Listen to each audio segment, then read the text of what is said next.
सबको बहुत बहुत शुभकामनाएं। भारत माता की जय, भारत माता की जय। इन्होंने टनल के अंदर खुदाई की है। सभी का मैं धन्यवाद देना चाहता हूँ। अथक प्रयासों से हमको सफलता मिली है।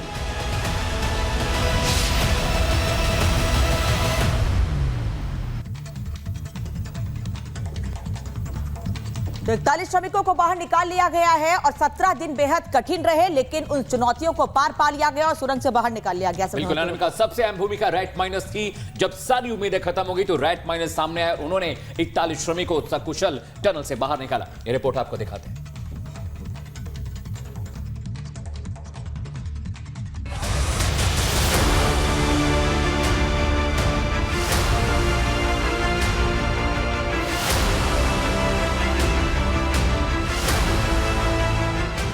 देखो गबर सिंह, मैं तुम्हें तो विशेष रूप से बधाई देता हूं। सुरंग से निकले श्रमवीर, दुनिया के सामने नजीर।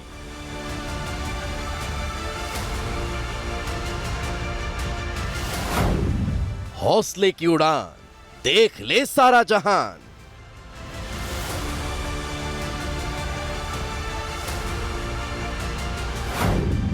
जिंदगी की दहाड़, आखिरकार हारा पहाड़।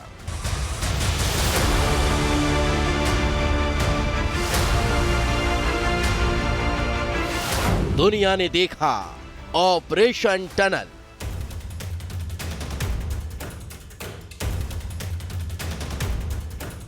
अट्ठाईस अक्टूबर की शाम 7:50 पर जैसे ये तस्वीर दुनिया के सामने आई, सारा जहां तालियों की गड़गड़ाहट से गूंज उठा। जश्न का माहौल सिर्फ सिलक्यारा टनल के आसपास की नहीं था, पूरा देश और दुनिया इस उमंग से उत्साहित थी। मजदूरों को बाहर निकालने के लिए जहां रेस्क्यू टीम ने दिन रात एक कर दिया था, जिस तरह से टनल के बाहर मशीनरी का जमावड़ा लगा था, उन सबका सूत्रधार सिर्फ एक था और वे थे प्रधानमंत्री नरेंद्र मोदी। देश का वो प्रधान सेवक जिसने प्रण लिया था सभी 41 जिंदगियों को सुरक्षित बाहर निकालने का। एक मिशन के तहत काम करते हुए पीएम मोदी और उनकी टीम ने रेस्क्यू अभियान चलाया। श्रमिकों को सुरंग के अंदर से निकालने के लिए जहां रेड माइनर्स खुदाई कर रहे थे, तो वहीं एनडीआरएफ एसडीआरएफ की टीम टनल में मौजूद थी।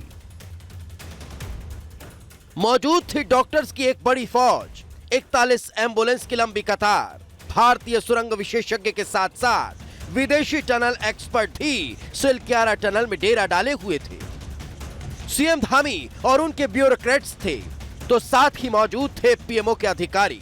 सेना के हेलीकॉप्टर चिनूक को भी इस ऑपरेशन में लगाया गया था।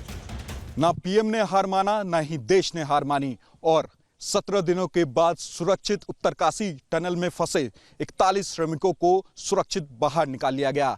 आपको बता दें कि फिलहाल अभी उत्तराखंड के सीएम धामी खुद उन श्रमिकों से मिलने के लिए अस्पताल पहुंचे हैं, लगातार उनका हालचाल लेते हुए दिख रहे हैं। आपको ये भी जानकारी दे दें कि जो श्रमिक उस टनल में फंसे थे, जब उन्हें अस्पताल में एडमिट करवाया गया तो 18 सदस्य डॉक्टरों की टीम लगातार उनके स्वास्थ्य को लेकर के मॉनिटरिंग करते हुए दिख रही है। 17 दिन का लंबा वक्त होता है और इतने लंबे वक्त तक चले इस मिशन ने पूरी दुनिया के सामने नजीर पेश कर दी। दुनिया ने देखा प्रधानमंत्री नरेंद्र मोदी की तैयारी को, जाना कि कैसे विषम परिस्थितियों को अनुकूल बनाया जाता है, समझा कि कैसे गंभीर से गंभीर हालात से निपटा जाता है। प्रधानमंत्री नरेंद्र मोदी का नेतृत्व और ऑपरेशन टनल के नायकों की सूझबूझ से आज वो 41 जिंदगी हमारे बीच है। और यही वजह है कि विदेशी मीडिया आज भारत की जय जयकार कर रहा है।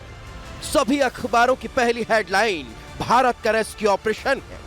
बीबीसी ने लिखा रेस्क्यू के बाद जश्न का माहौल, तो सीएनएन ने हेडलाइन दी हाथों से खुदाई कर सुरक्षित निकाला गया। अल जजीरा ने भी भारत का गुणगान किया, लिखा बेहद कठिन हालात में रेस्क्यू किया गया। द गार्जियन ने कई बाधाएं सामने आई लेकिन सफल ऑपरेशन नाम से सुर्खियां लिखी। द टेलीग्राफ ने लिखा रेड माइनर्स से पेचीदा ऑपरेशन पूरा हुआ।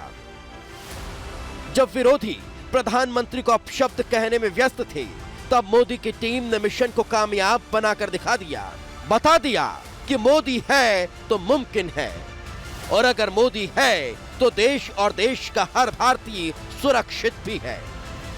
Bureau report, Republic Bharat.